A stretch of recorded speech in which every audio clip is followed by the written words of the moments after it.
prosecutors and judges can be friends, that's already seems like enough of a conflict of interest to me. But these people talk out of school all the time. That's normal. It's just what is always happening.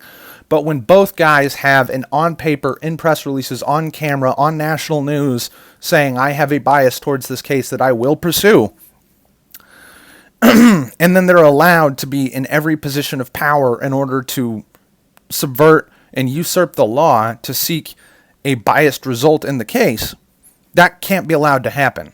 And yet it is allowed to happen repeatedly. That is, when I say the law doesn't exist in this country, it's not because the culture is being subverted. It's not because people are lying about what is and isn't the law, or lying about politics, or lying about this, that, and the other thing.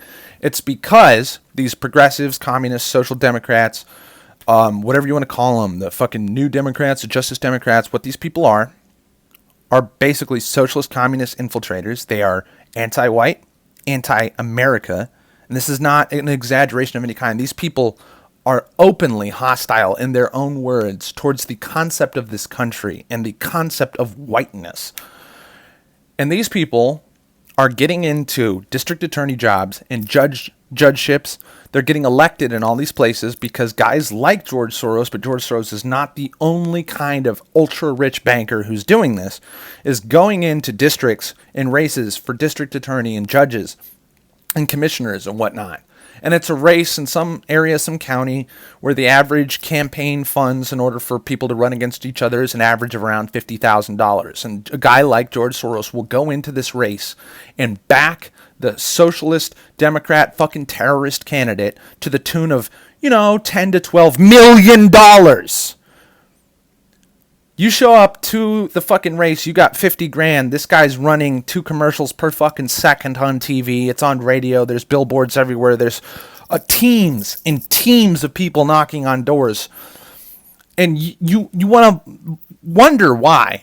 They're judges who should not be judges, attorneys who should not be attorneys, commissioners and mayors and city council people who are fucking malignant, terroristic psychopaths. How did they get in these positions of authority?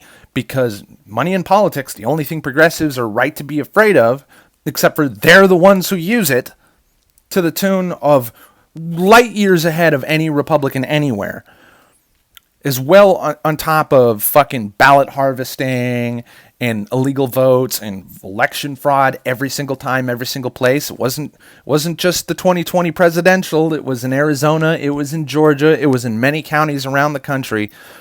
This is the most fraudulent election year in American history, probably North American history. This kind of shit hasn't been seen in the Western first world in centuries. This is how they do this. And even if they're not being fraudulent, they're pumping hundreds of thousands of more dollars into shit than their competitors can face to get these kind of Manchurian candidates into the system. If you're wondering why rioters aren't being prosecuted in Portland or in Baltimore or in Atlanta or Minneapolis or LA County or any of these places, how do these rioters who are guilty of arson, guilty of felony assault, guilty of attempted murder, guilty of assault with a deadly weapon, guilty of resisting arrest, of attacking police officers, how do these people keep getting released and then rearrested and released and rearrested dozens of times per fucking week? How does this happen? Because the DA is an inside man for a domestic terrorist organization in every last one of these places. Olympus has fallen. You're fucked. The law doesn't exist anywhere. Anywhere. The bad guys will never be charged, and the innocent will go to jail. And there'll be nothing you can do about it. Absolutely nothing. This is a very, very serious problem. And I don't have to say what I think is going to happen as a result of this.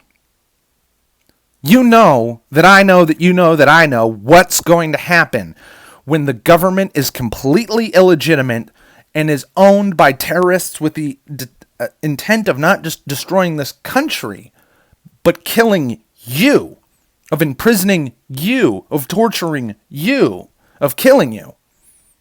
What do you think a populace that becomes aware of this fact will do in retaliation? It doesn't have to be said, does it?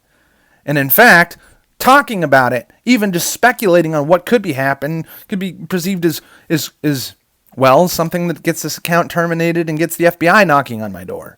So why would I even say it? I don't have to say it. You know, I know, they know what's going to start happening when the chips are down. What did the Joker say about it? Oh, yeah. Be prepared, because it doesn't matter if you want to stay out of this conflict. You will be involved, no matter how badly you don't want to be. And I'm sorry, it's not what I want, it's what they want. You have no choice.